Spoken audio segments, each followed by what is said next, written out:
Here's a question for you. What's important in your career and life beyond just money and fame? No, seriously, what's really, really important? I was making more money than I've ever made in my entire life. It did not make me happy. I make less money now, but I'm way happier, and I'm no longer depressed. My name is Nirish Shakya, and I'm a UX designer, educator, and coach based in London. And I'm also the founder and host of the Design Feeling podcast. And today, I am speaking to you from my good friend Kim's apartment here in Gran Canaria. You have the power in your life and in your career to make decisions about how you're going to spend your time. So my guest today, Larry Cornett, is a former designer and executive turned freedom coach. Larry spent 20 years in Silicon Valley working for big names like Apple and IBM and Yahoo. And he left all of that to start a life in the mountains with his family and help others take more agency over their own careers. You are going to be successful because you're taking control. You're not waiting for a boss to take care of you. You're not going to expect a company to take care of you because they won't, and they aren't. We see that now. This episode felt like a mentorship conversation that I desperately needed, as Larry helped me tackle some of my own challenges shaping my work and putting myself out there. A lot of people are really unhappy. They're depressed. They're full of anxiety. They're all talking about struggling with trauma from stuff that they do in work. In this episode, we talk about defining your own success in a way that gives you more agency over your career and your choices, and also helps you increase your clarity on what you really need to feel more fulfilled. We also talk about why it's so important to untangle your identity and your career from your job title and your employer. Because I think that's when you start to get to the true identity of someone. Is like, who do you really care about solving problems for in this world? And if you're someone like me who feels really cringe to put yourself online and share your thoughts and voice, you're worried that everybody's paying attention. It's like, you wish you had that problem. No one's paying attention. No one cares. Larry Cornett, welcome to Design Feeling. How have you been? I've been well. Thanks for having me on the show. This is exciting. Thank you so much for joining me. I actually first came across you and your work through my friend Tim Yo, who was one of my guests on Design Feeling a couple of years ago. And he was, saying great things about you. And I checked you out. And I also attended recently one of your workshops on building an invincible career as a solopreneur.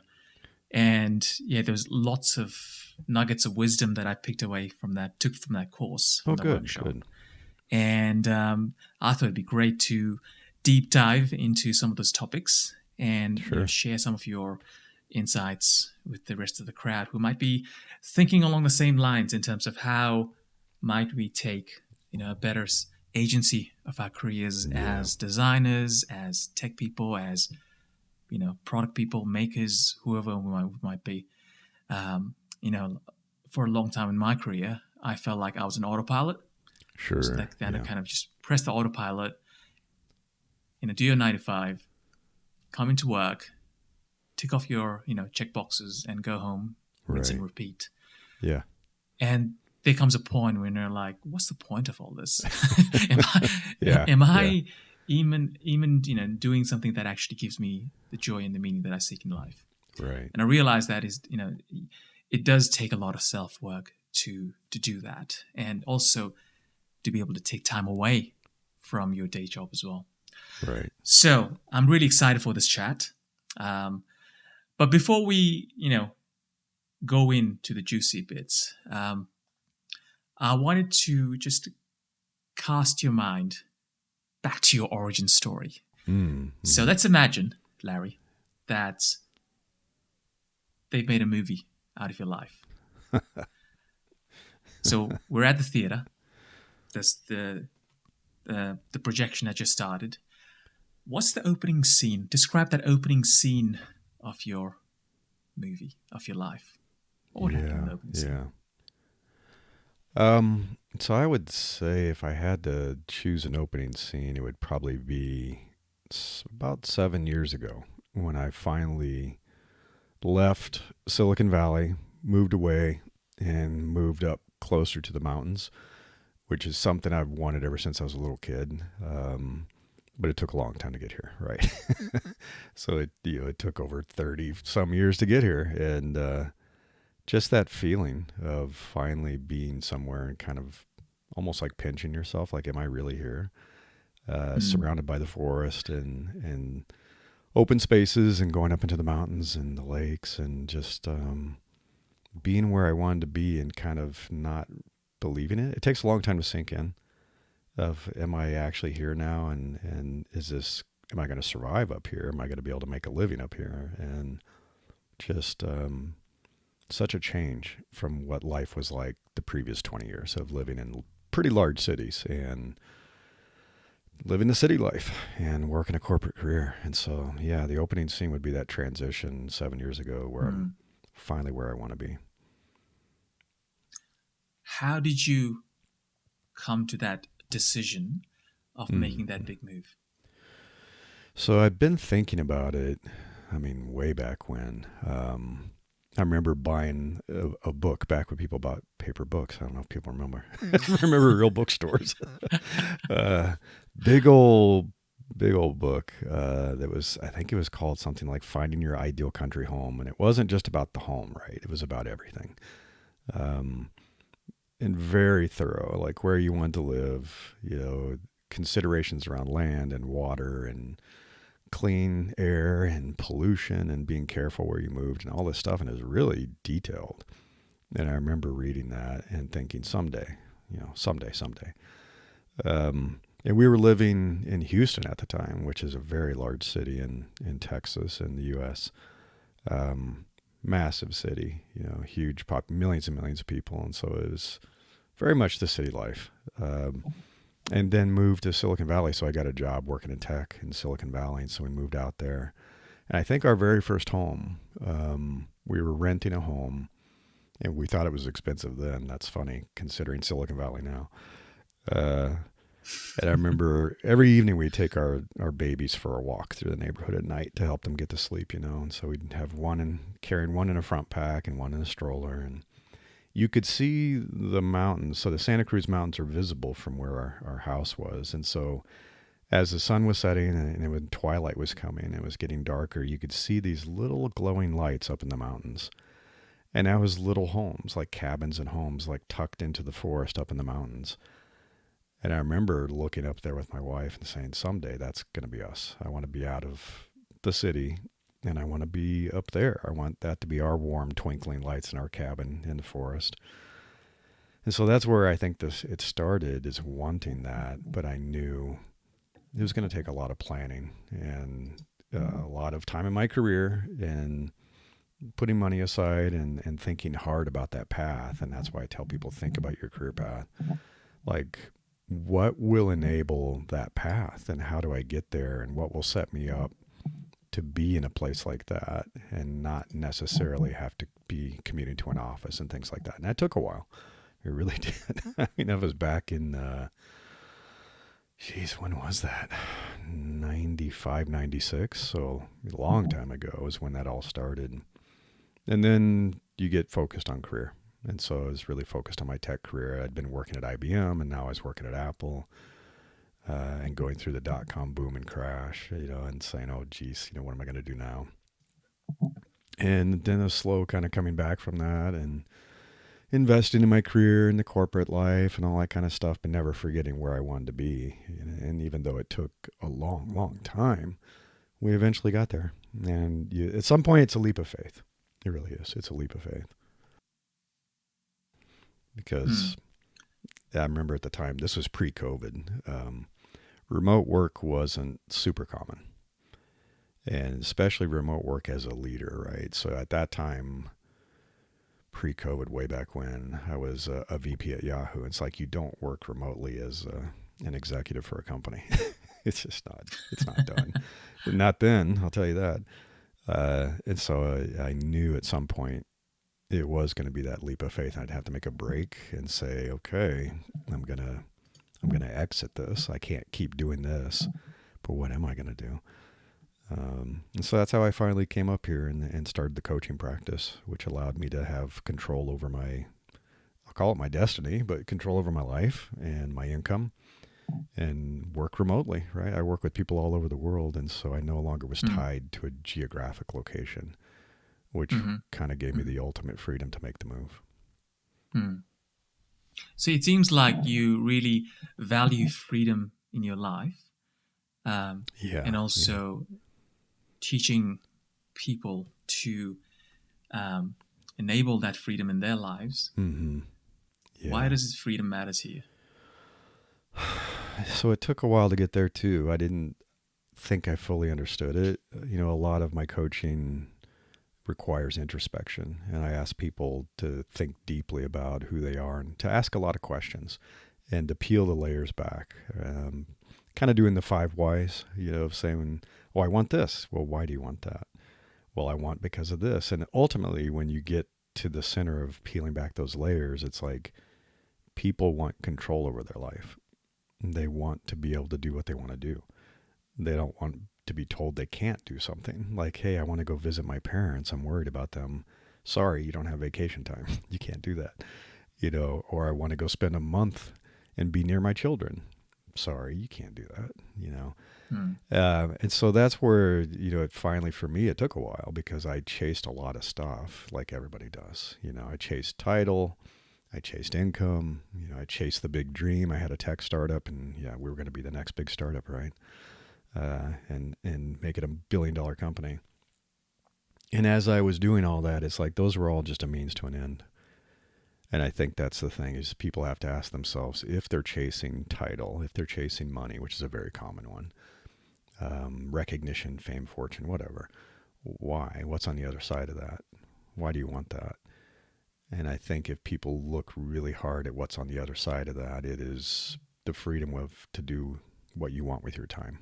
Because if you look at all the people who've been very successful, and I follow a lot of successful people, I'm sure a lot of folks listening do, you follow them in the arc of their life and their career, and when they finally make it and they make a lot of money or they sell their startup, what do? They realize, I want to be free. I want time freedom. I think Ryan Holiday said it. I think Tim Ferriss has said it.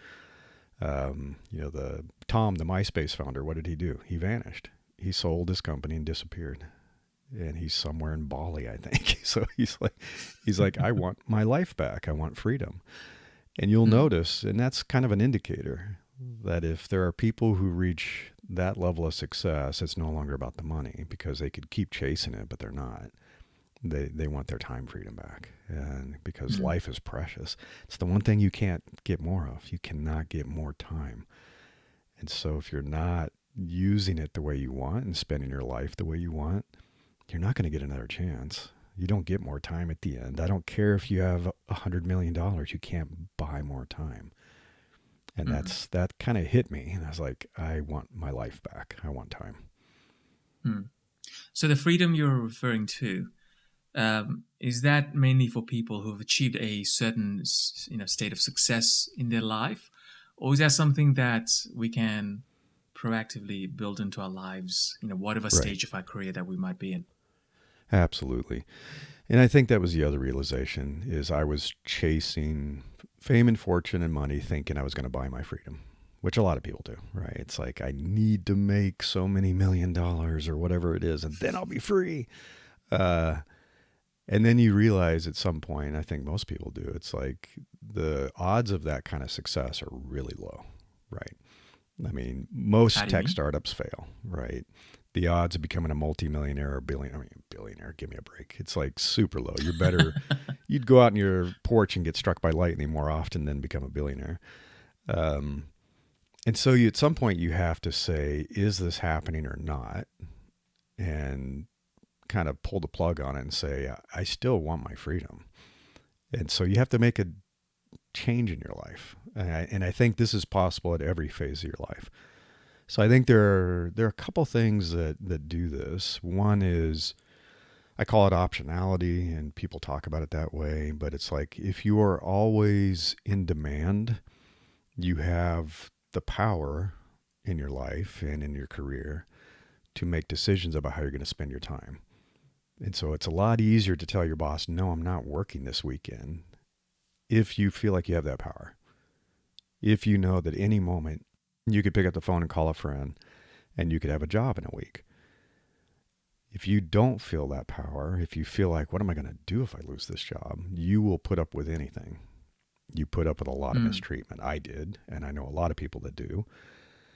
But when I finally realized that the power was me having optionality, that's like knowing that any given moment, I can have another job. I'll find another job. Or I'll work for myself. Because I had done that way back when I left Apple. I went to a startup, and then it got sold, and bad stuff happened after we were acquired. But I started my very first business way back then, and I realized I can provide for myself. I can support my family. And I think that gave me a feeling of confidence and power that I carried with me the rest of my career, saying, I don't have to put up with this because at any given moment I can get another job or I can start working for myself. So the way this is going to work in my career and my job is the way I want it to. And that is that is freedom. Power is part of that too. Power and confidence give you freedom. So I think anybody can do it, but you have to be willing to constantly market yourself and be in demand. You really do. So is this more of a mindset issue in terms of like how you think about the circumstances that you're in? Or are there practical things you can do to set up your life in a way that allows you to, I guess, go for that freedom? Right. Because to add to that, Sure. People might be listening right now who might be in a job, let's say a 9-to-5 job, who are comfortable in that job. They're not like super passionate about it, but they're comfortable, pays the bills. But they might not have the freedom that they seek. Yeah. So I think it's a bit of circumstances and mindset.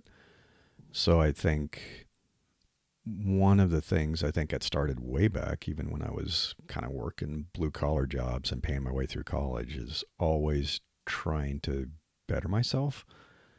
And so I always was thinking, how do I make myself more attractive in the market and more valuable? My skills, my knowledge, all that kind of stuff.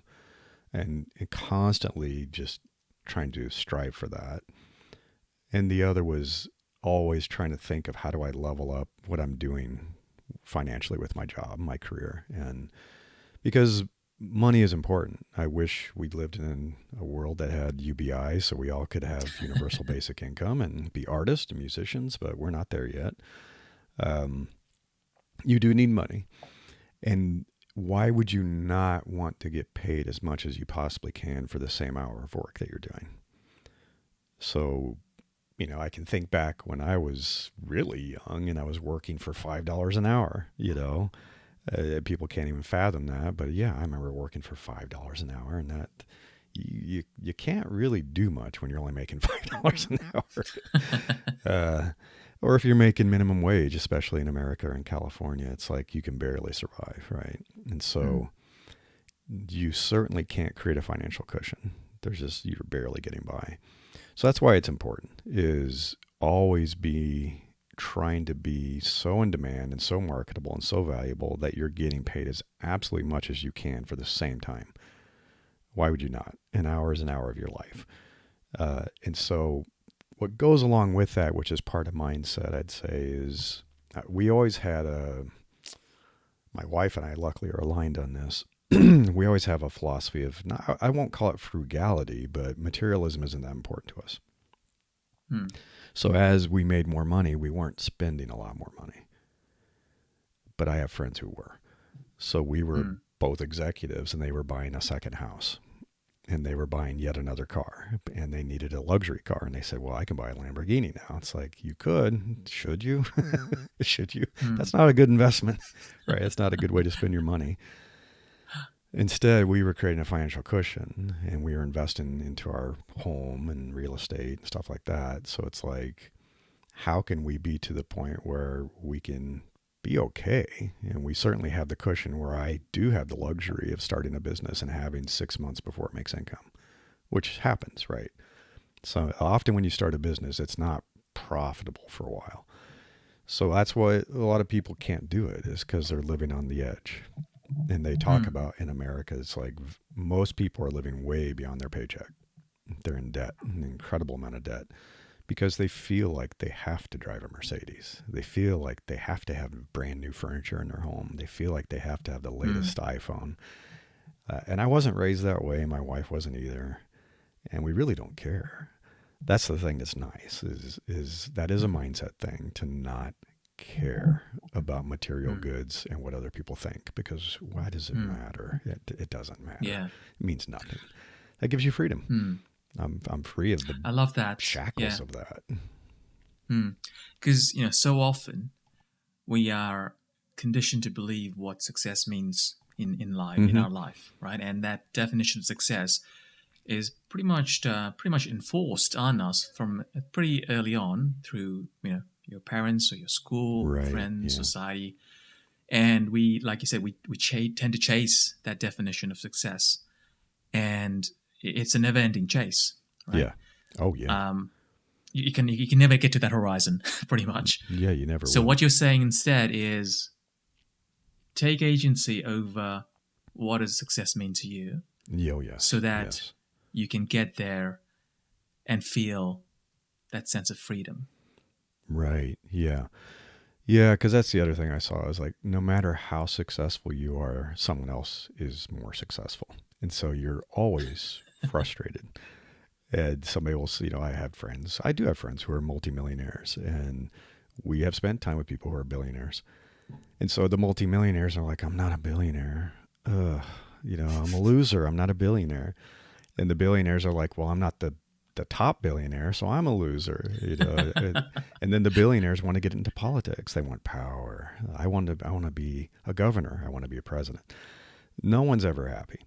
So it is a never-ending chase. If you are chasing external validation, it's meaningless when you really think about it. It's totally meaningless, and it's a game. It's a total game. It means nothing. And B, you'll never get it.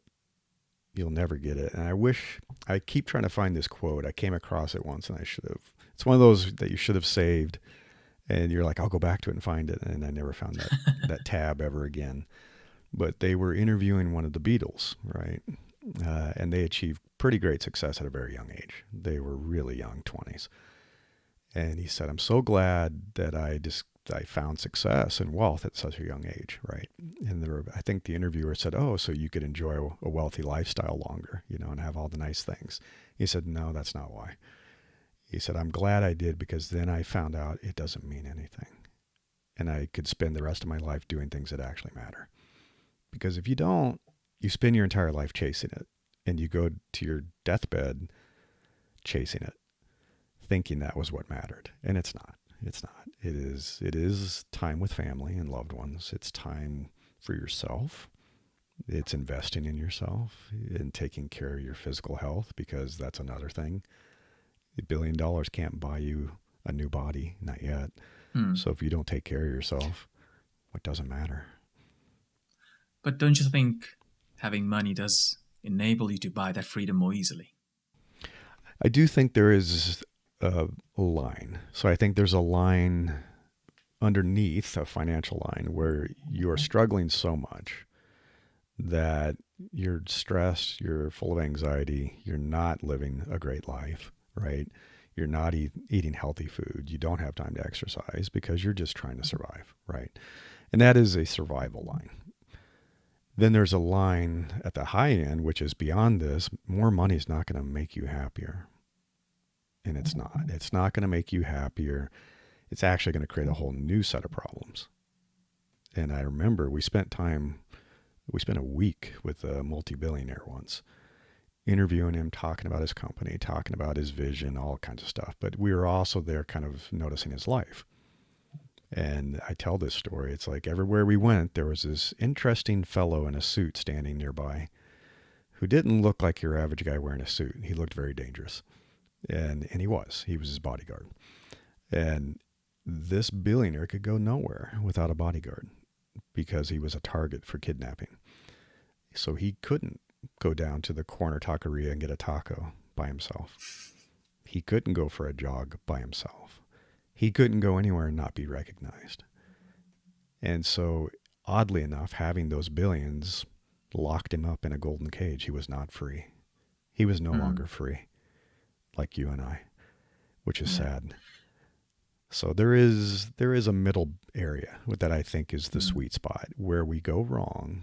Those of us that are lucky enough to have good jobs and work in tech and stuff like that, we keep trying to push up against that upper boundary thinking, well, that's really what freedom is getting really wealthy. And we've gone way beyond that line where we should be putting that additional income into a financial cushion or investments, which then is freedom, because then at some point you just don't have to work anymore. And now you can say, what am I going to do with my days? And do things like create art and music and travel.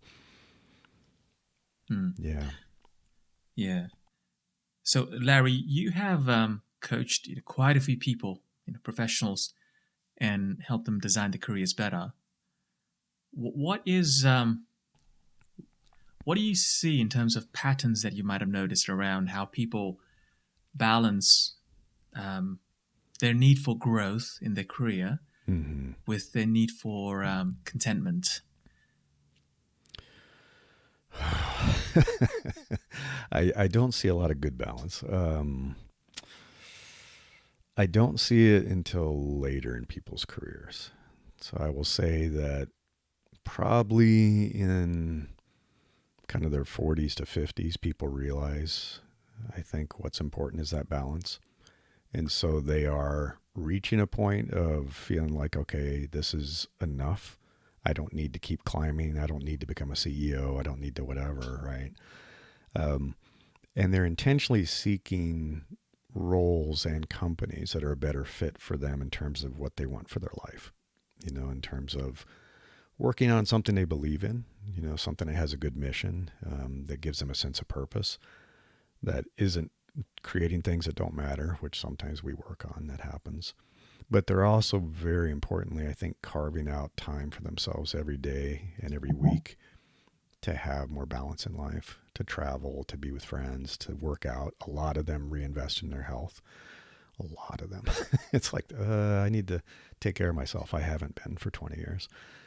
But earlier, I don't see it because I think everybody is so anxious to climb that ladder and to get ahead that they don't have a lot of balance. And I didn't either. I'm just as guilty. I used to work 12, 14-hour days. I'd work weekends. I tell the story of once I worked 30 days straight without a break. Like I didn't take a single day off for 30 days. Wow. And I wasn't working 8-hour days. I was working 12, 14-hour days. And I didn't take a vacation for almost 8 years. That's not balance. That's horrible. And that was the awakening I had. I was like, was that a conscious choice, though? Was that an intentional choice? Yes and no. Part of it was I was working for a company that encouraged that. And it was kind of the way the company was. And if you didn't work that way, you didn't get promoted. You wouldn't get ahead. And in fact, if you pushed back really hard and said, I want a normal life, you'd probably be fired for performance reasons. Because the bar was so high, you could not reach that bar working an 8-hour day. There was just no way. Wow. And then part of it was a choice because I was climbing the ladder and I was becoming a manager and then a leader and an executive. And that was intentional. I really wanted to move up and become an executive. And when you do that, it is a pretty intense life. I mean, your work life is very intense and you're on call. You're getting calls and emails all night long, right? So I blame myself for part of it too. I was so aggressively trying to climb that ladder that I didn't want to take time off and I wanted to work harder. And you do discover politically, things change as you climb and you get higher. That absence from the office is when someone will stage a coup. I'll call it that. And somebody bragged about that. I worked at a company where a CEO bragged in front of all of us that when their boss went on vacation, they seized that moment to Oh go wow. to the leadership team and the board and to explain how bad this person was and to stage a coup and take over the team. And they successfully did it. Their boss came back and was fired, and they took their Wow. job. Very cutthroat. And so these things made an impression on me. I was like, I see what happens to people when they step away and their political adversaries in the company take a chance to seize power and take their team and kind of work against them. And I wish it wasn't true. I wish it wasn't true, because I didn't realize this until I Mm. got to that level that, wow, people are playing dirty. It's like, what is this? I thought we were all trying to make the company succeed. Uh, yeah, you find out the real truth once you get deeper and you climb Mm. higher. So yeah, part of it was intentional too. I was Mm. definitely trying to protect my career and climb the ladder. So yeah, Mm. unfortunately. So, if you could give your younger self advice based on hindsight or your current life experience, what's the biggest advice would you give that younger self who's working, 80-hour weeks and Oh not yeah. taking any time off? I wish I had learned and could give myself the advice I give other people, which was the increased optionality and the unbelievable freedom of running your own business, like being a solopreneur.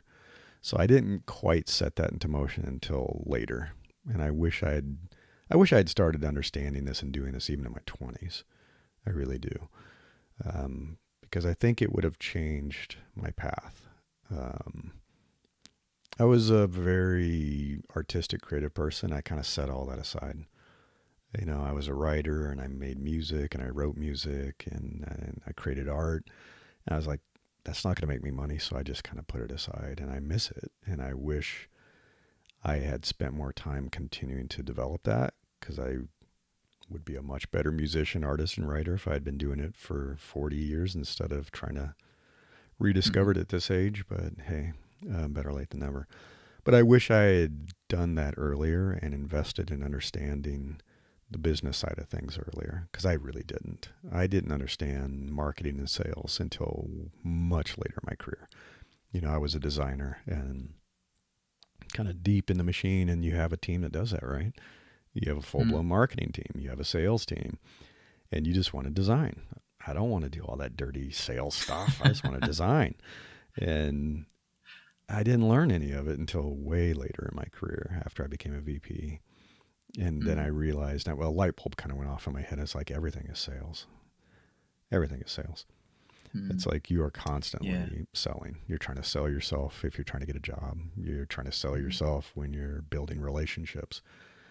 And it doesn't have to be the sales that we think is kind of dirty sales, or, that we all experience, the cold emails and the inboxing. It doesn't have to be like that. So I Mm. wish I'd understand that sooner and develop that skill sooner, so that I would have more time to invest in building something on the side so I could set myself free Mm. sooner. You know, Yeah. I'm glad I did it now, Yeah. but I wish I'd done it sooner. Mm. Yeah. I can totally relate to that, having been there, done that myself. I remember, when I was working as an in-house design lead for this big company in the UK. I remember looking down on the marketing folks, saying, "Hey, they don't even do like any real Right. work, right? We're the ones doing all the work, the designing, the engineering teams, and the marketing team. What they do is just like, making some bullshit Right. up to Yeah. try to sell things." But now, like you said, looking back at what I could have learned from those guys, I could have learned so much that I could have applied for Right. my own journey to put myself out there and understand how marketing yourself works and branding yourself works and running a business Right. works. Right. Yeah. I mean, that's a big part of what I teach now, which is, it's kind of funny. And it applies to both the career path as well as solopreneurship. And so a lot of what I teach people is the concept of marketing yourself and selling yourself and what sales is, and how to do marketing in a way that feels authentic and feels good. And it doesn't have to be blowing your own horn and being self-promotional. It's very different. It's very different. But when you do that, everybody's aware of who you are. And so a lot of your career, if you're doing it well, success is going to come from your relationships. A lot of mine did. A lot of my jobs, almost all my jobs came through networking. So that's a big piece of it. But if you want even more, the world has to know you exist. And I know so many talented people that I have, coached over the years and been on my teams over the years that are very introverted, quiet people, especially when you look at design and engineering and things like that. Very talented, but nobody knows they exist because they just put their head down and they do their work and they hope good things will happen inside the company. But as you and I both know, it's not always the case. But if they had just done more to make the world aware of who they are, that's when I call it being an opportunity magnet. That's when opportunities start flowing your way and you'll never have to look for a job again. It will find you. And that's that reminds me of my brother who I just visited back in Sydney. And, he's a really hard worker. He's very talented. He recently had his first child as well. So that makes him even more busy. And, he's always on LinkedIn, as in he is, what I call the persona of a lurker. He's there to just, browse through the feeds, like scroll down the feeds, but he never posts anything. Right. And I know so many people like that who never post anything. They're just there to kind of read what other people have posted. And, when I ask them, why don't you post? They're like, I don't know what I'm going to post about. Right. What advice would you have for people who have never posted anything on LinkedIn or any other social platforms, which would help them, put themselves out there? Yeah. It's a very common reaction. I'd say probably 95% of the people I talk to are like, I have nothing to say. I don't have anything special or unique, which is absolutely not true. Everybody has had amazing life experiences that are very unique, and even career experiences.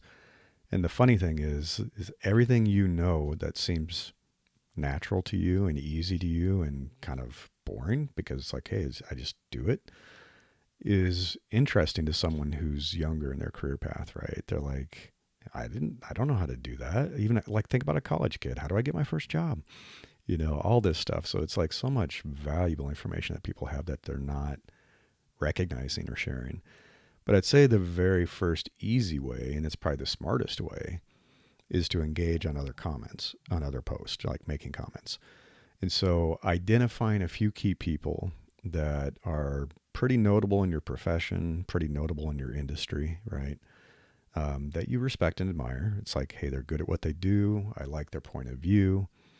They're clearly well recognized and they have a large follower base, right? So they're the ones that are engaging. You see them all day long. So they're on LinkedIn, they're on Twitter, they're wherever, and they're posting stuff. You probably have a point of view on that. You probably have an opinion about that, even if you agree with it. And so I think a big part of getting started is to do that, is to find something. And either you agree and you can add something to the conversation, like, oh yeah, I have a story about that, or I can add more to that. So the people that just come in and go, yeah, great, that's a good idea. It's like, that doesn't do anything, right? No one's going to notice those people. None of us do. It's just like, okay. But the people that say something interesting, that put their own spin on it, their own twist, or they share a story, or they say, oh, that reminds me of when I worked with this client, or I had a boss like that, or whatever it might be. And they're human and they share a real story. People notice. I do the same thing.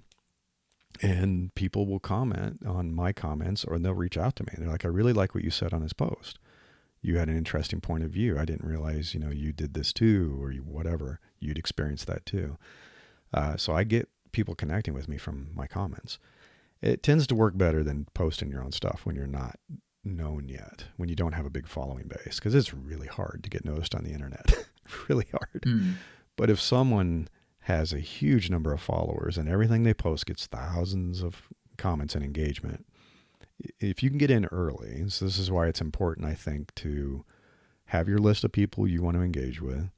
In some places like Twitter, you can actually make a special list and you can go and see just a feed of their stuff. Like I have 10 people. I don't have a lot that I think are pretty notable. I like what they have to say.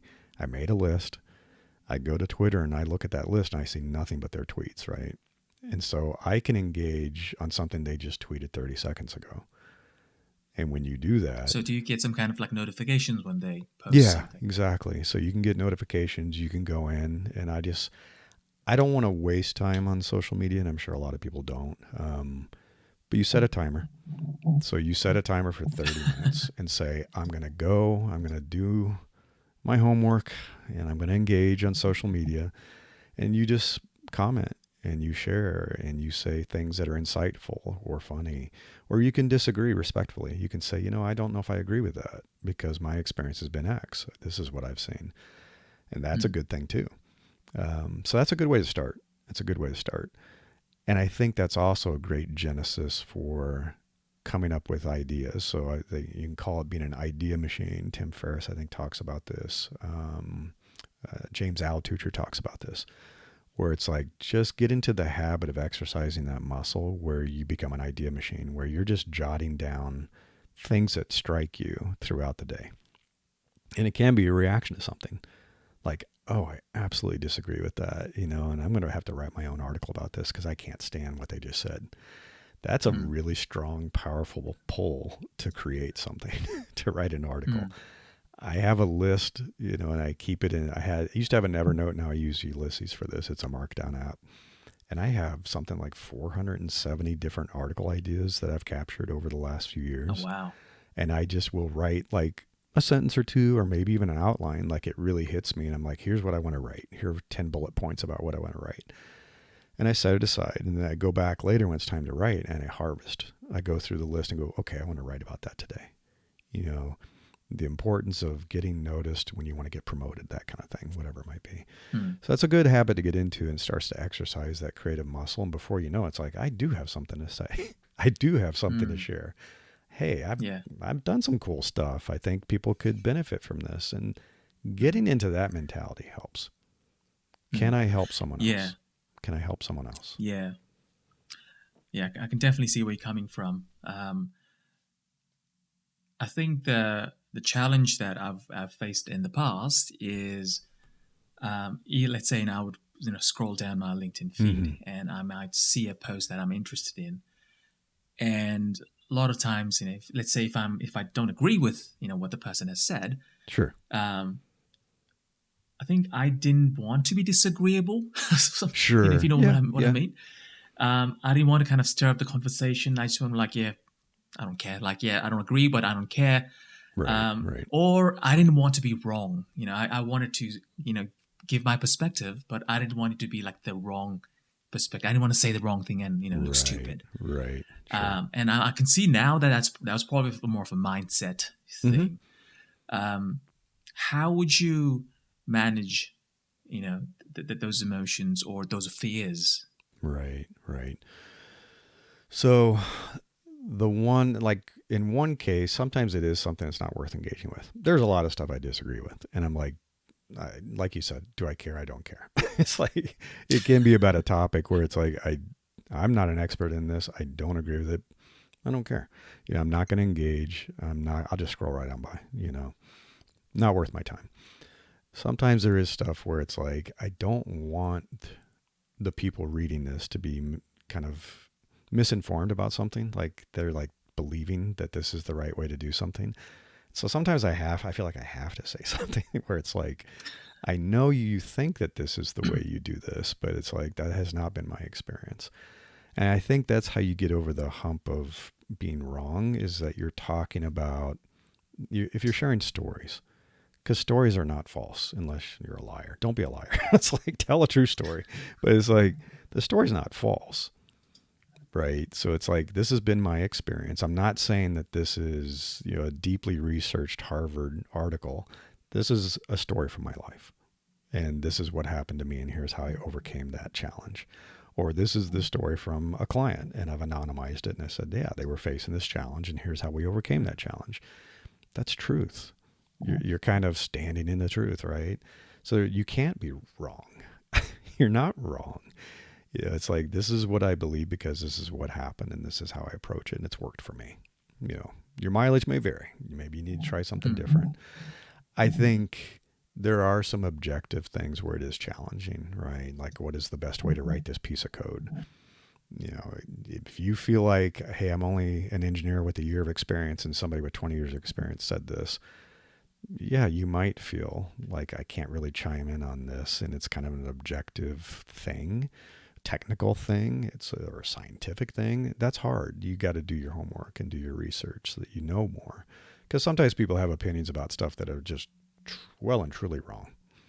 And I will see people disagree with an actual scientist about something. They're like, well, I don't think so because I believe this. And it's like, this is their life's work. They've done 20 years of research. I think they know what they're talking about, you know. But like I think in the a case lot of of stuff in climate our change life, and all these things. yeah. I think a lot of stuff in life is much more qualitative than that. I can't remember who said this, and they said, you know, just get into the habit of posting short thoughts every day, because you're worried that everybody's paying attention. It's like, you wish you had that problem. No one's paying attention. No one cares. Because there are billions of us doing this, and it's so hard to get noticed. And once you realize that, a little bit of the spotlight effect goes away. Like, no one's even looking. When I started writing my newsletter, it's like, I didn't care, because I was like, I'm just going to create a body of work and build up. So I have weeks and months and years of articles, right? No one's reading it. No one cares. I wish, right? In those early days, you wish thousands of people were reading it. They're not. No one's even looking. And you can go back and you can edit and fix things, right? So if you feel like, oh no, I was wrong about that, go fix it, edit it, right? Or I tweeted something that I was like, oh, now I changed my mind. Delete it. Get rid of it. It's okay to curate your content. Same with LinkedIn. Everything is Go in and reversible. delete. Yeah, it's absolutely reversible. And it's okay, and I wish more people would do this, to admit when you were wrong. So you could share something, and as you learned more, 6 months later, you know what? It's like, I thought this, but the more I engaged and learned, I realized I was wrong. And so I've changed my mind about this. And I can't remember who said this, but they said, you know, have strong beliefs loosely held. So be strong in your conviction and be confident, but don't hold them so tightly that you ignore evidence that proves that you're wrong. And be willing to say, I was wrong about that. I respect somebody who talks like that. I respected leaders like that, saying, hey, I know I told you guys to do this. I was wrong. I apologize. Let's change. Let's do something different. Thank you. You're human, you know, it's like, and it's okay to be human. So I think a big thing is people realizing the attention span is pretty low now, pretty short. Social media has done this to us. Everything's done this to us. Everything's easy. Everything's quick. People don't have a lot of patience. And so you don't have to write a perfect 3,000 word article, deeply researched. You could write 4 or 5 sentences, and that's enough. And I think I look at Seth Godin as a great example of this. So if you look at Seth Godin's blog, and I can't remember how long he's been doing this, over 20 years, 25 years, he's been blogging and posting every single day for decades. And go look at what he writes. There are days it's like 2 sentences. That is it. It's an insightful thought about marketing that just popped into his head and he wanted to share it. And it's like 2 sentences. That doesn't take a lot of time. And so I think if you lower your barrier and say, it is okay to be human, it's okay to build in public, right? And share thoughts as they strike me and be open. Say, here's what I think. What do you guys think? People love that. People love that. What has your experience been? What have you learned about this? I'm not saying I'm the expert, but here's what I've experienced. Do you agree? Do you disagree? Have you had a different experience? Now you're encouraging dialogue. You're not saying, I'm the expert who knows every single thing. Right? Super easy way to start doing what you should be doing, which is putting stuff out there and just engaging with people and having a conversation. Yeah. I started this podcast almost 3 years ago now. And, you know, when I bought the domain and set up the website actually came up with this feature where it will pop up asking for people's email addresses and say, hey, like, you know, we'll send you a newsletter. And I was recently, you know, checking how many people have signed up, and there's like quite a few people who've kind of signed up to their newsletter. But the thing is, I haven't sent a single newsletter to my audience. And I was Yeah. thinking about, I should probably send them a newsletter, but I don't know what to write in that newsletter because Right. most of my conversation Yeah. happens in these conversations. What would be your advice? What should be in that first newsletter? Sure. No. Well, a great way to start is to ask questions, saying, thank you for signing up for my newsletter. What would you like to see from my podcast? What have you enjoyed the most? What would you like to see more of? What would you like to see less of? And just asking, you signed up for a reason. You're interested. I want to hear. What were you hoping to see? What were you hoping to hear on my podcast? How can I bring you more of that? So you learn a lot, which is great, which is a fantastic thing. A lot of newsletters that I create, some are just my thoughts on things. A lot of them are inspired by people I coach. So it's like, wow, this problem came up, and I'm sure it's not unique, right? And a lot of my early articles were about me and the issues I went through and the pain I went through. And I said, if I can save other people from going through this, great. I mean, that's the whole point. That's the whole point of me writing this, is that, and somebody also said this, and they said, think about the number of people you can help through coaching, one-on-one. Hundreds, thousands maybe in your lifetime, in your career. If you write, you could help millions of people. Have you thought about that? It's like you could share something that if millions of people read it, they'd be like, oh, that's a great way to deal with a difficult boss. I hadn't thought about that. And now you've helped people have a better life managing a difficult boss. And that hit me. And I was like, you're right. I should be sharing this stuff. If somebody reads it, great. If they don't, great. I don't care. I'm putting it out into the universe. I'm just going to document it and move on. And people do. They do read it. And so it is helpful. A lot of the stuff also comes from the podcast, right? And so I will share like the top 5 insights that came from the conversation of the podcast, and that'll be the newsletter. And I'll say, just had a great interview with this person. Here are the top 5 insights they shared that I thought were really cool. Go listen to the full podcast if you want to hear the entire conversation, right? And that's it. That's the newsletter. That's all there is to it. So I think the bar, again, can be pretty low. There are a lot of people with very successful newsletters that are incredibly short.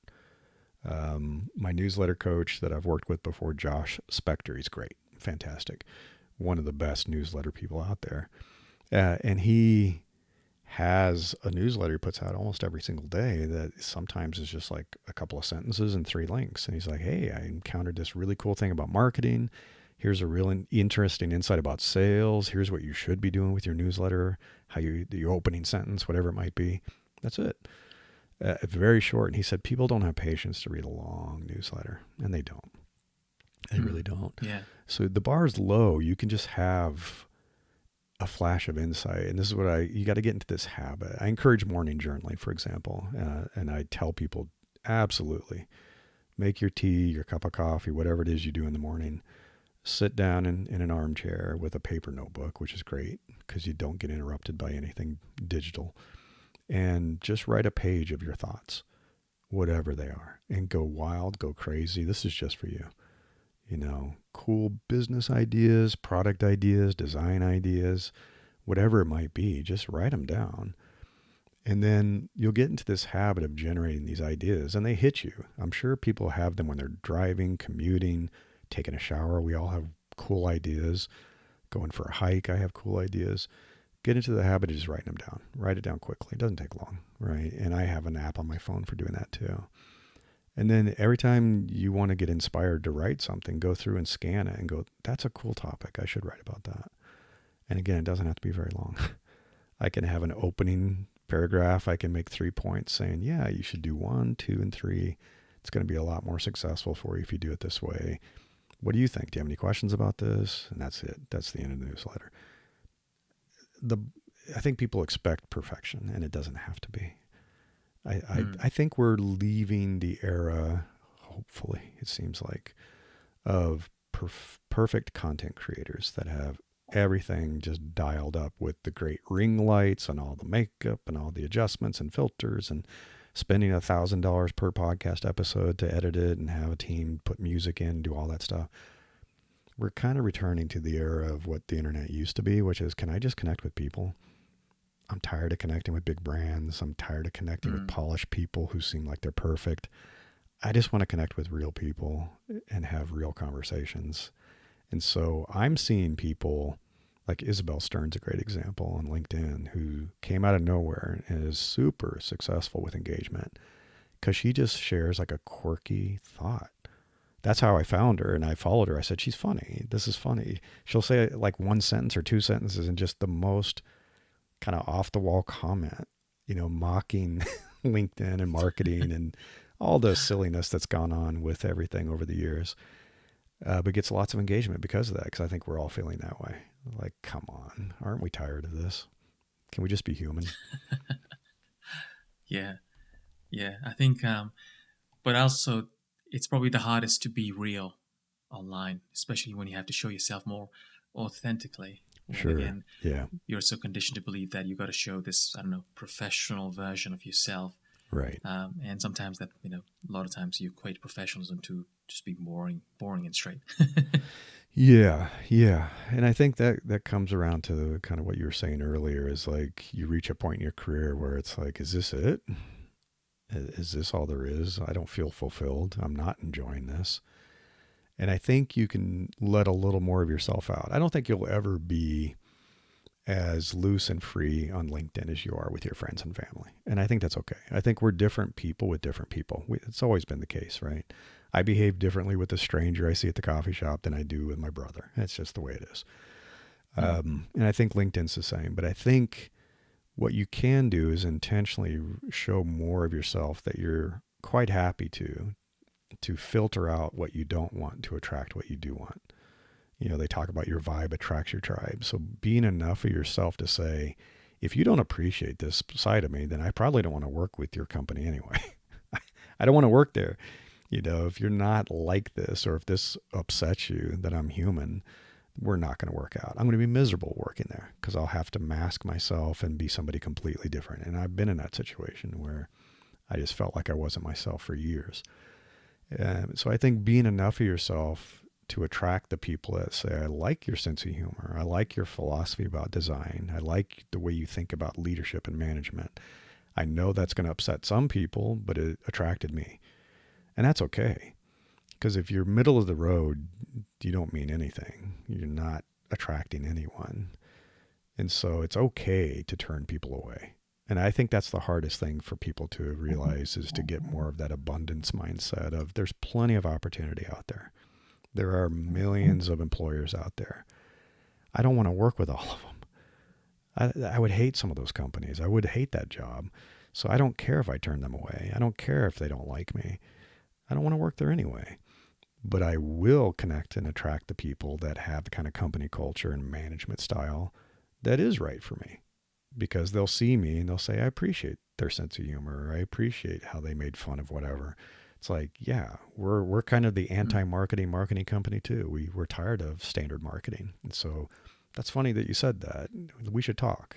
It seems like you have the right philosophy, and that kind of matches our point of view. So Yeah. Totally. Yeah. And I guess that comes down to working on your own self-awareness, learning by yourself, what makes you you. Yeah. And also having the courage to shape your personal brand more proactively. Right. Because a lot of us, working in design, we get a lot of our sense of identity from our roles, Right. which a lot of times is something like, for example, a UX designer, a UI designer, a product designer, or whoever that might be. Right. But there are so many millions of us like us. Like, there's so many other UX designers and UI designers and product designers, right? So, I get this need to craft your own unique personal brand. But when you're, let's say, a UX designer amongst millions of other UX designers, how do you even take that first step into crafting your unique personal brand? Right. Yeah. Yeah, I do think one of the worst things you can do is define yourself by a title and an employer. It's like, because I see people do it. Like, I'm a senior UX designer at Google, and then they get laid off. Well, what are you now? Nothing. Bad.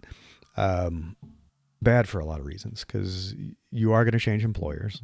You don't have control over that. They could lay you off. Things can happen, right? So don't tie your identity to an employer, for one. Don't even tie your identity to a profession or a title like that, because I completely changed. I was design for many years, right? I was a designer for decades. And then I became a product guy and I became an executive. What am I now? Right? I couldn't call myself a designer anymore, and I wasn't. And so I think you have to kind of go beyond the title and what you do and say, well, what am I really doing? And I think that gets to like, what problem do I solve? Or what do I create? And who do I solve that problem for? Who are the people I care about? Because I think that's when you start to get to the true identity of someone. Is like, who do you really care about solving problems for in this world? Children, the elderly, unemployed people? Who are you trying to help?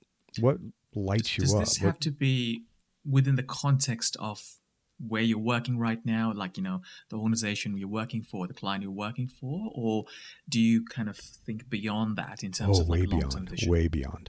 I wish people would stop thinking about title and employer. Like, set that aside and just say, what mark do I want to leave in this world? How will I have left this world a better place?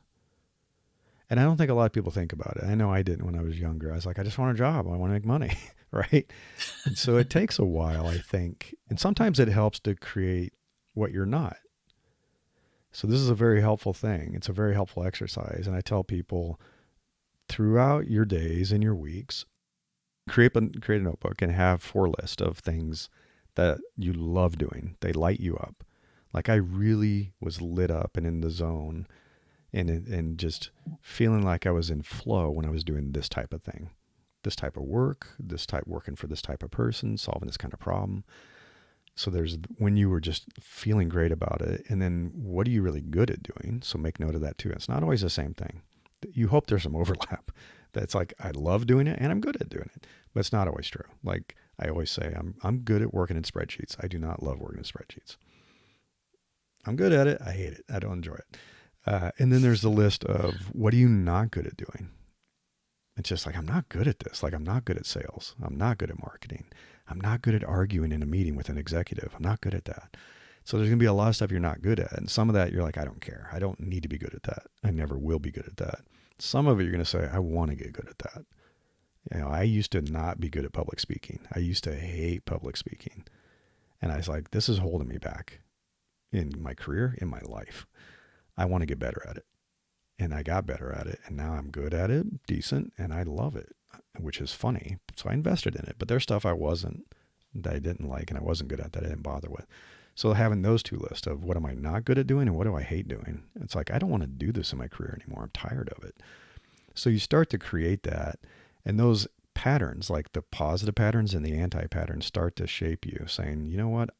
I don't ever want to do this kind of work. I don't want to work in advertising. Like, I didn't want to work on ad platforms anymore. I'm tired of this.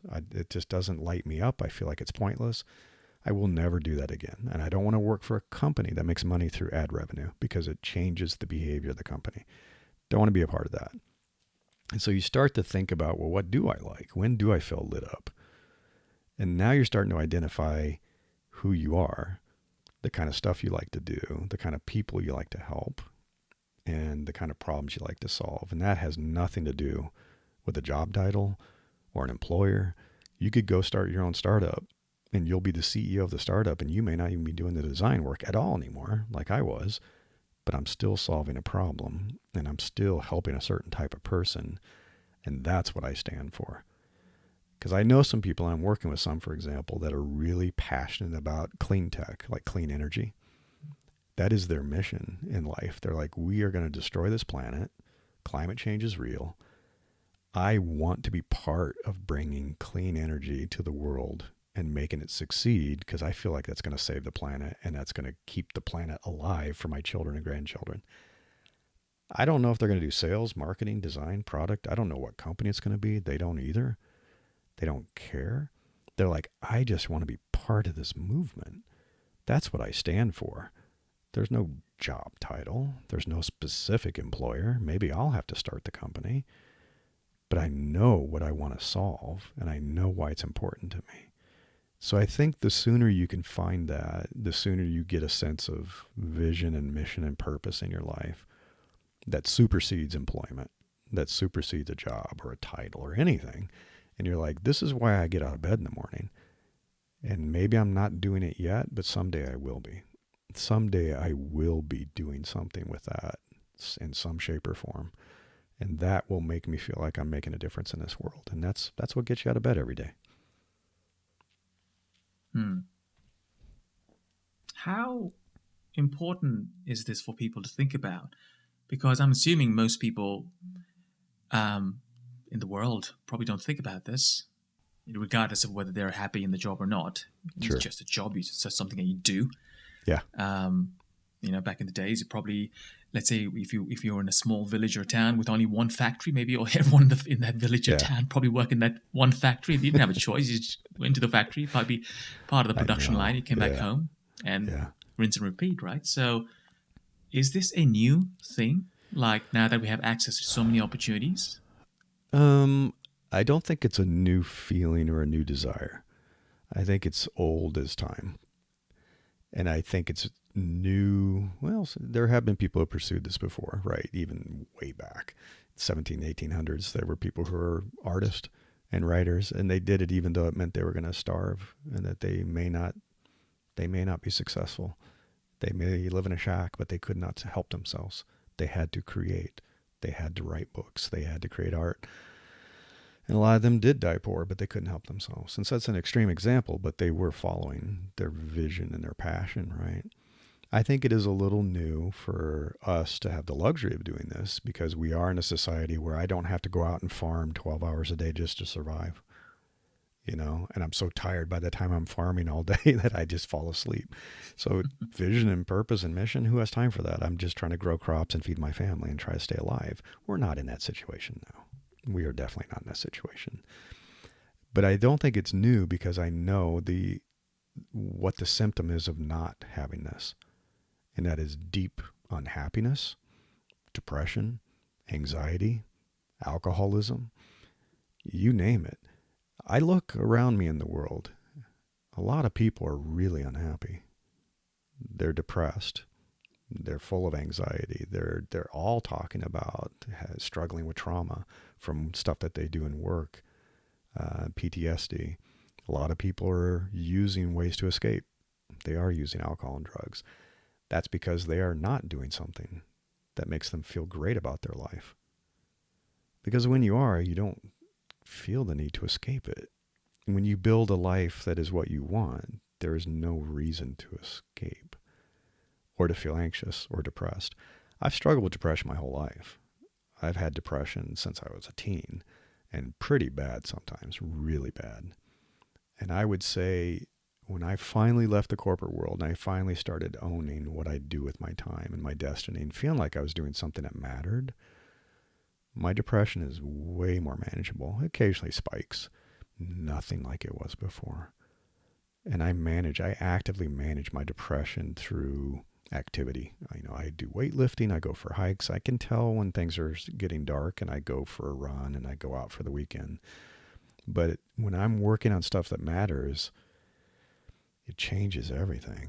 And it's like I'm doing something that has purpose. I'm creating something. I'm helping people.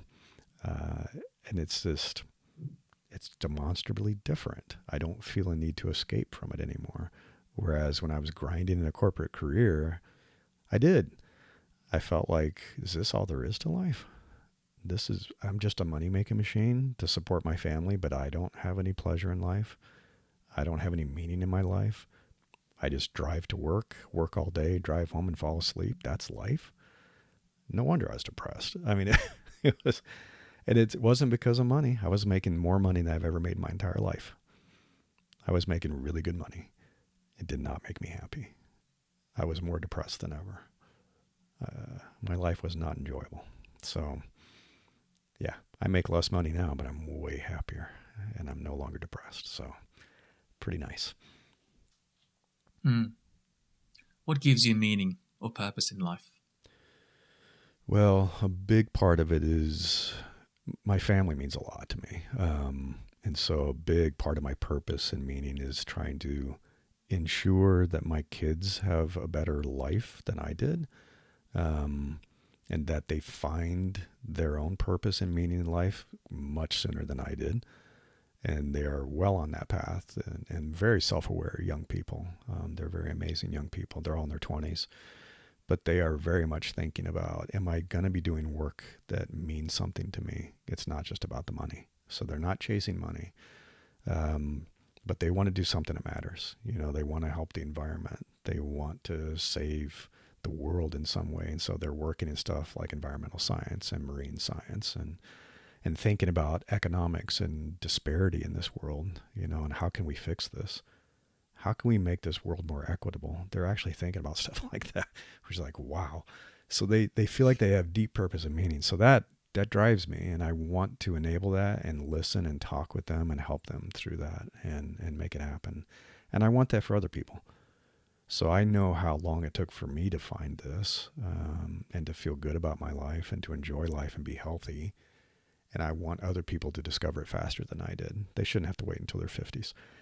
It makes me sad to see people in their 20s and 30s that are struggling with this. And so I'm trying through the coaching and through the writing and the stuff that I do to reach people that are willing to listen, that are feeling this itch, that are like, I should be happy, but I'm not. And saying what's going wrong, and to work with them and say, let's see if we can find a way for you to get on a path where you can make a living, because you do need money, but you're doing something that means something to you. And so you're happy to be doing the work, and you feel fulfilled, and you feel like you have a sense of agency. You're never going to feel like someone else is in control of your life. And that's important. That's very important. So that's what keeps me going, is I want to make good people happy. I want to help good people live better lives. I can't help everybody. I know that. But I can help the ones that will connect with me and listen. And you've started the Invincible Careers brand. Yeah. How did you come up with this idea of an invincible career? Yeah, it was interesting. So it wasn't always Invincible Career. It was my first startup, kind of startup advising, business advising stuff was Brilliant Forge, and that was more around the concept of kind of a crucible, kind of a career, foundry where you are trying to help business ideas get stronger and better. So that's really what that was about. And then I started doing this coaching, and I was struggling with what to call it. And I think originally I was calling it something like a bulletproof career. And you listen to people. The ideas loosely held, right? And so I was coaching a client, and she told me, she goes, your imagery is kind of violent. Bulletproof? She said, do you really want that? And she goes, it immediately brought to mind, guns and violence. And I said, really? I said, I don't want that. I don't want that. So I spent some time thinking through it, and it's like, what am I trying to accomplish for people? What is it? And I kept trying to find the right language, and I looked and explored this for months. It took me a long time. And I finally said, it's this feeling of invincibility. It really is. It's about becoming an invincible person, invincible you, and that's an invincible career, where it's like you will succeed because you have set up all these systems and these redundancies and this optionality, and you're investing in yourself so that it's inevitable that you're going to succeed. And you will settle for nothing less. You will settle for nothing less. And so that's where the idea came for an invincible career, where it's like you are going to be successful because you're taking control. You're not waiting for a boss to take care of you. You're not going to expect a company to take care of you, because they won't, and they aren't. We see that now. I hope everybody sees that now. So it's up to you. It's up to you to take control and to have that invincible career and that invincible life where you get to live life on your own terms. And how can people work with you? Probably the easiest if you go to larrycornett.coach. And so I've brought all that stuff under an umbrella there, where people can say, okay, am I interested in career stuff? Like I'm trying to find a job, or I'm trying to get promoted, or I want leadership coaching, whatever it might be. So I have the career stuff, and I have the solopreneur stuff. So this is for the folks that are like, yeah, I've kind of had enough. I'm tired of working for someone else. I want to work for myself. But how do I get started? How do I start a business? How do I scale this business? How do I make sure I'm profitable? How do I do the marketing and all that kind of stuff? So I have access to that too. The solopreneur coaching's there too. Nice. So we'll put all those links in the show notes as well if cool, thank people want to reach out. So, what's the one belief that you had in the past 5 years that has now changed? Wow, let me think. In 5 years, that has changed. Or, pick your own time frame. I mean, I think a big one that changed for me, which was a tipping point, is you don't need to reach a certain number, financial number, wealth number. You don't need to wait for that to start looking for freedom in your life and owning your time. That there are two numbers you can control. Everybody controls, most people try to control one number, make more money. And I did too. So it's like, get that income line to go up, up, up, up, up. That's the big one, right? The problem is the expense line tends to climb with it. It's like, oh, I'm making money. I need a bigger house and I need a nicer car and I need to go on a vacation. Spend more money. You spend more money. And so I think the biggest insight, the biggest change in my belief was to diverge those lines. It's like, I want the income line to go up. Who doesn't, right? That's great. But it doesn't have to climb so vertically if I reduce the expense line. So we did. We moved. We moved out of Silicon Valley to a more affordable place. We downsized to a smaller home. We're very frugal. I sold my luxury car and I drive an old truck. And I barely drive anyway, so who cares, right? I don't need a luxury car. Those changes allowed me to become free sooner. And then I realized it was always about the freedom. I should have done this sooner. So, yeah, control that burn rate, control those expenses, work on the income, obviously. It's good to get paid as much as you can for what you do. But if you split those lines and really force that expense line down, you could be free way sooner than you think. And life is good when you're free. It's way better, I can tell you. And if you could gift any book or resource to a friend, what would you pick? I think there's so many good ones. I really was influenced recently, a few years ago, I guess, by Deep Work by Cal Newport. So that one changed how I structure my time, which is why I day theme and time block so aggressively now. He was right. I realized when I read that book and I examined my life, it's like we've let our lives become hyper-fragmented. We're trying to multitask. We're watching Netflix while we're scrolling our phone and reading our email, and we're in a Zoom meeting, but also reading our email at the same time. And we are hyper fragmented. And we think we're being more productive. We think we're being good at it. And he is so right that the most meaningful, deep work that's going to really change things in the world and for your life does not happen in these little fragments, in 3-minute fragments or 30-second fragments. You need blocks of time, uninterrupted blocks of time to sit and think and do really deep, meaningful work. And you're going to have to be aggressive about setting that time aside. And you're going to have to be disciplined about closing a laptop and putting your phone away. Because it is a little beast that will scream notifications at you all day long, and you will never get deep work done. So that's the Deep Work book kind of woke me up to the need to do the time blocking and day theming. It really helped. Nice. It's something I haven't read it myself, but yeah, I need to add it to my reading list because, yeah, I'm one of those people who are always juggling multiple things and thinking of multiple things. And you do realize that how it really reduces your efficacy or, how effective you are on a day-to-day basis. Yeah, so true. Nice. So we started with your opening scene of your movie of your life. And now let's cast our mind into the future and imagine, Larry, that you are on your deathbed. It's your last day on Earth. I know a bit grim, but we all get there someday. Yes. And someone comes up to you with a tiny Post-it and a Sharpie and asks you to write your last words for humanity. What would you write on that tiny Post-it? I would write, I know it sounds silly, but I would write, live life large. I think we live small. Because we're afraid. We're afraid to be embarrassed. We're afraid to look silly. We're afraid to fail. We're afraid to take risks. We want to fit in. It's kind of the norm in our society. And so we live small. We live smaller than we should. And living life large means being brave, being confident, and going after what you want. And once you do that, you're like, why did I wait so long? And so I wish more people would live life large sooner. How would I live life large at this very moment? Well, I will tell people, I was just talking about this, the day theme and time blocking is one good way.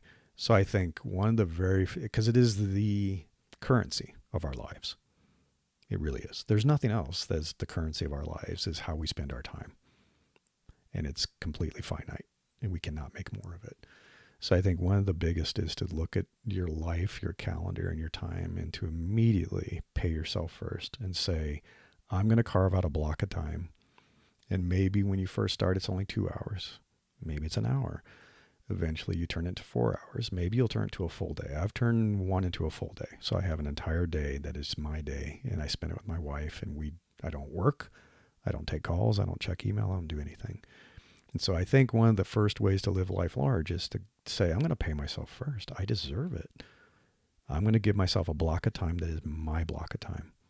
No one can touch it. No one can schedule on top of it. No one can do anything with it but me. And I'm going to do something that means the most to me.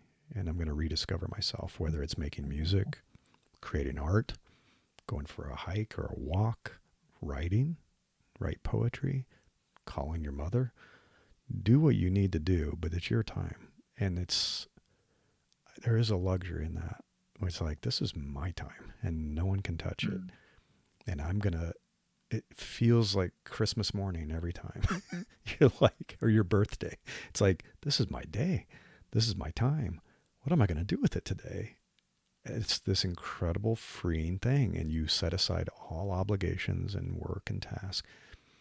Because we never do that. We never let ourselves have that luxury. We feel guilty about it. We deserve it though. And it's a great way to control depression, anxiety, stress, invest in your health. What a great way to live large is to say, this is my time and I'm going to do something with it that's completely up to me. It's a great gift. It's an amazing gift for yourself. I love that. I love that. How every moment is an opportunity for us to take back that agency that we so deeply crave and need. Yeah. Rather than, being on that autopilot, being on that part of that, carousel belts or production line, constant whatever productivity. You call it. Yeah, exactly. I have to be productive. I have to be productive. You're not a machine. You're a human being. You cannot be productive 24/7. You're going to destroy yourself. So, I love that. Yeah. So, Larry, is there a question that you would ask yourself that I haven't yet? Oh, wow. I'm trying to think. Yeah, I guess you kind of asked this, but is there anything I would do differently? I think the only thing I would do differently now that I am where I am and I'm doing what I'm doing is I would have started writing sooner. I really regret that I didn't start writing sooner. I should have started writing back in my teens and 20s. I mean, come on, Mary Shelley wrote Frankenstein, right? I should have written a lot sooner and made time for that and had the courage to do that because, like anything, it's a skill that you develop and you find your voice and you get better at it. I look back at the writing I did 5 years ago and I'm embarrassed by it. So it only gets better. I wish I had given it more time so I could be that much better a writer. So it's that is the one thing I really wish I'd done differently is write sooner. I'm the same. I also have the same wish. I wish I had started writing sooner as well. Yeah. Got to make peace with better imperfection. late than never, right? Exactly. That's how I feel. Yes, exactly. I don't want to. Yeah. I'm not going to go to my grave and say I wish I'd written. No, I'm writing, and I love writing. Yeah. I think there was a quote I heard. Was it from like Lao Tzu or someone? The best time to plant a tree was 20 years ago. And exactly. The best time is now. Yeah, it's true. Yeah. And same people talk about with exercise, like, oh, it's too late. It's like, it's never too late. Sure, it would have been great to start exercising 20 years ago, But tomorrow you're going to wish you'd started today. So just start. Just get going. Absolutely. Yeah. Great. Well, Larry, thank you so much. It's been such a wonderful hour and a half for me, just listening to your wisdom and insights. Thank you for sharing it so authentically and vulnerability. And I know it takes a lot of courage to open up the way you have for us. So yeah, thank you so much. I've learned loads from that conversation. Well, thanks for having me. I really appreciate it. So, what did you think of the conversation? What's the one thing that stood out to you? Drop it in the comments below, and please consider giving this video a like and a subscribe if you'd like to support this channel and get this video out to more people. And feel free to drop me a line if you'd like to share any thoughts or ideas or maybe suggestions for any topics or guests that you'd like to see. See you next time.